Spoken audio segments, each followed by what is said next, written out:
جوردون لما بيلعب بيهاجم زي التعابين بالظبط، يقعد يعصر في خصمه لغاية ما يهلكه، وبعد كده بياخده إخضاع أو سبمشن. تعالوا نشوف هو عمل كده ازاي في نهائي ADCC قدام أندري جالفاو، واحد من أساطير اللعبة. في الأول جوردون ساب أندري جالفاو يوقعه، وده عشان قوانين ال ADCC ما بتسمحش انك تقعد وتهاجم من على ظهرك.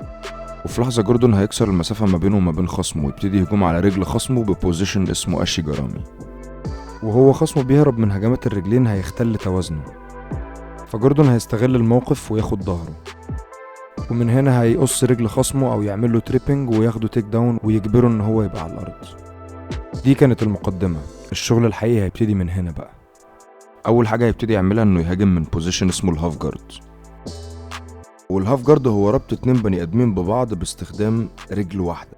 ميزة البوزيشن ده انه بيخلي وزنك فوق خصمك بالظبط، فخصمك بيبقى شايل وزنك فوقه طول الوقت، وانت بتبقى شغال مع اتجاه الجاذبية وما بتتعبش زي ما هو بيتعب. وواقعيا خط الدفاع الوحيد هو الركبة دي بس، وده مرهق جدا للي بيدافع.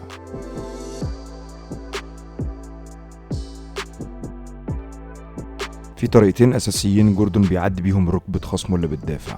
الطريقة الاولانية اسمها سبليت سكوات كامبينج، ودي عبارة عن تحميل الوزن بدماغك على جسم خصمك من فوق لتحت.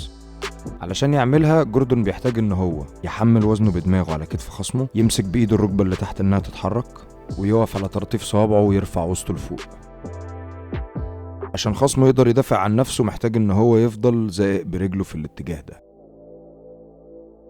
الطريقة التانية هي الاوفر باك جريب، ودي طريقة دائرية في ان انت تعدي رجل خصمك. عشان تعمل كده بتحط كوعك ورا دماغ خصمك وتضمه عليك.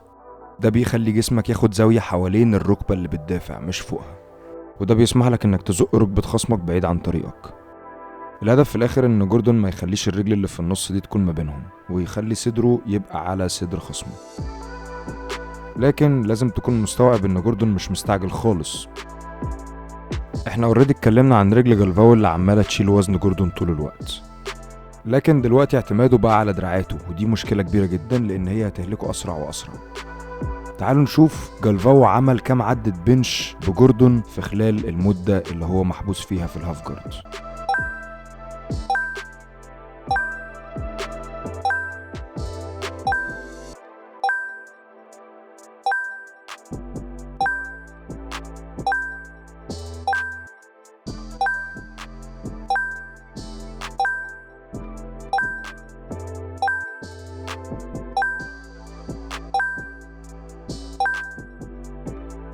جوردون فضل حابس خصمه تحتيه لمدة 7 دقايق بالمنظر ده، قاعد بيبدل ما بين السبليت سكوات كامبينج والاوفر باك جريب، بيجبر خصمه ان هو يا اما يستسلم يا اما يخلص في طاقته كلها. ولو بصيت كويس على جالفاو في اللحظات دي هتحس ان هو بيتمنى ان الماتش يخلص. لكن احب اقولك ان بعد كل ده هو لسه هيعذب أندري جالفاو 5 دقايق كمان من الباك. هيقفل على ظهره ودراعه، ومش هيسيب له غير دراع واحد بس يدافع عن نفسه بيه قدام الخنق، ويفضل يهاجم في رقبته لمدة 5 دقايق لغاية ما جالفاو يستسلم بالخنق في النهاية. وبكده سجل جوردون راين يبقى الأفضل على الإطلاق ب 152 مكسب و9 خسائر بس من ساعة ما ابتدى يلعب بطولات. لو استفدت من الفيديو ده ما تنساش تعمل لايك وسبسكرايب، ولو عندك أي طلبات أو أي تحليلات عايزني أعملها لك اكتب لي في الكومنتس.